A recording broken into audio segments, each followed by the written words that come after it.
السلام علیکم ورحمت الله وبرکاتو.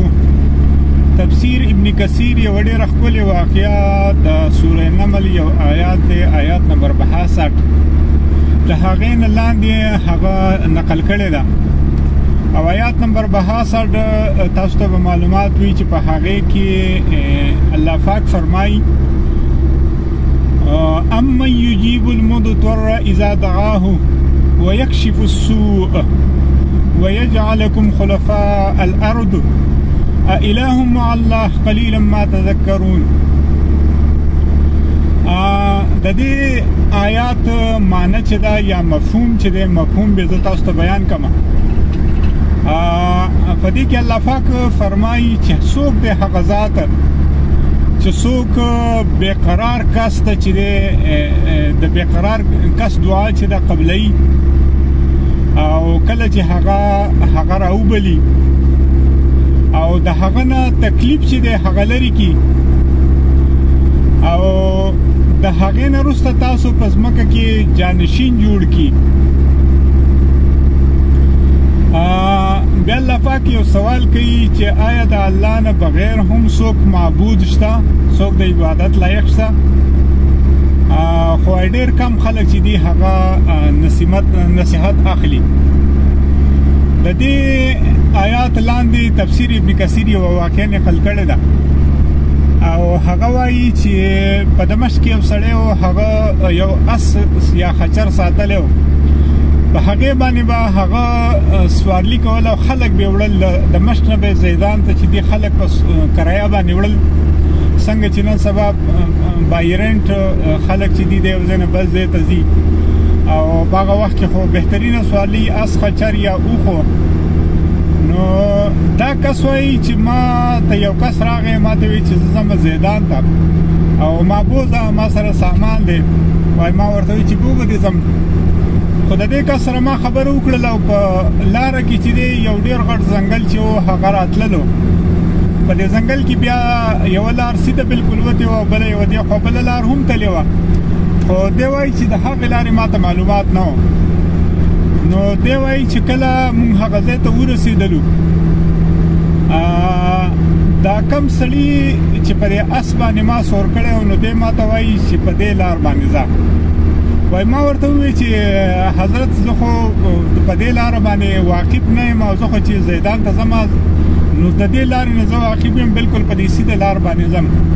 وایي ته راته وایي چې زه تاله پیسې در کوم نو بس په دې لار باندې ځم. خو زه روان شوم د هغه په خبره باندې.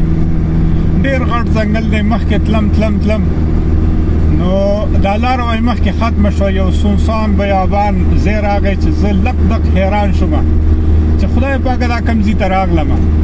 وایي چې ګیر چاپېره مې وکتل، مړي پراته دي، هډوکي پراته دي، بویونه دي. ډېر زیات پریشانه شوم، ډېر زیات پریشانه شوم چې دا زه کوم ځای ته راغلم. او دې سړي وایي راته ووایي چې اس دلته ودروه، خچر ودروه. ما وایي خچر ودرولو، دی راکوز شو، کپړې مپړې سیده کړلې. وایي سمدستي د خنجر راویستو د بډې نه، خنجر راویستو، په ما یې ګزار کولو. خو د ده د ګزار نه الله پاک زه وساتلم او ما ته منډه کړله، روان وم، منډه مې واله. خو دا سړی چې و ډېر چالاک او ډېر تیز و. دی وایي په ما پسې شو، بس په اخره کې زه چې دی ونیولم، ګرفتار یې کړم او واپس هغه ځای ته راویستم. ده ته وایي ما ډېر قسمونه او سوالونه او منتونه وکړل چې زما غریبي ده او بچي مې دي.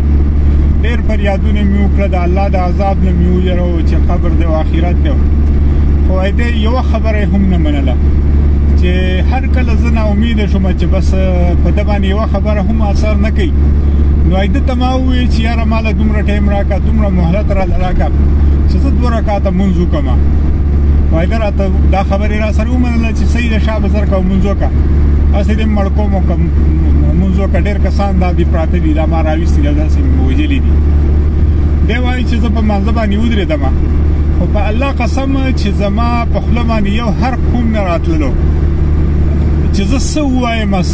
زما نه هر څه هیر شو د ډېرې پریشانۍ او د یو سړي ته خامخا مخې ته مرګ پروت وي نو پریشاني به خامخا وي هغه ته. نو دی وایي چې زه ډېر زیات پریشان وم. هغه به راته وایي چې شا به زر کوه، زما په خوله باندې یو حرف هم نه ویلی کېدو.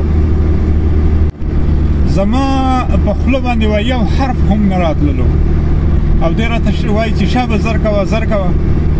نو وایي په دې ټیم کې دا آیات د سوره نمل آیات نمبر 62 چې دی دا زما ذهن ته راغی، قدرتي مې په ژبه باندې جاري شو چې امن یجیب المضطر اذا دعاه ویکشف السوء.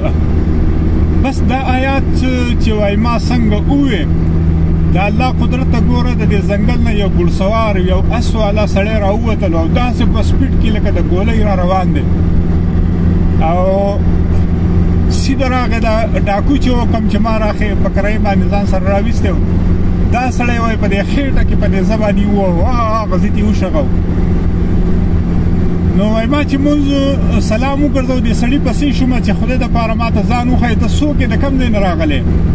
وایي ما ته یې وایي چې زه د دغه آیات غلام یم، دا کم آیات چې تا ووې په دې مانځه کې اوس امن یجیب المضطر د سورې نمل آیات نمبر 62 زه د دې غلام یم او هغه چا رالیږلی یم تا چې چاته فریاد وکړو.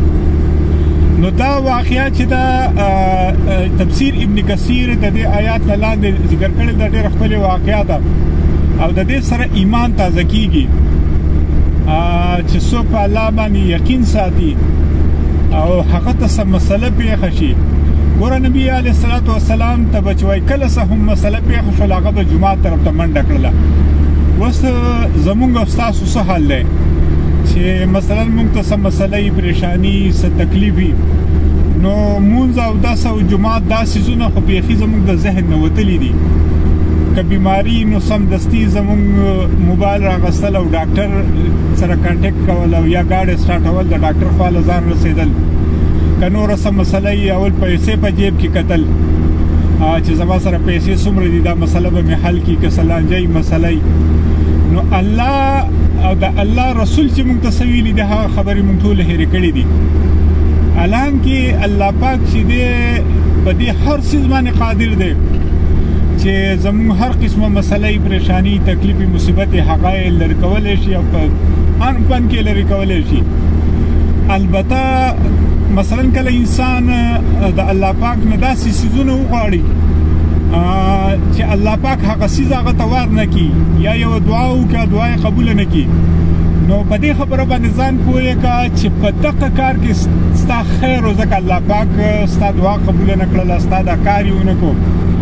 او بلکې رسول الله صلی الله علیه وسلم فرمایي وایي که انسان ته د خپلو دعاګانو پته ولګېدی چې ما ته په دعا باندې په آخرت کې څه میلاویږي نو دی به په ارمانو کې چې کاش په دنیا کې زما یوه دعا هم نه وي قبله شوې.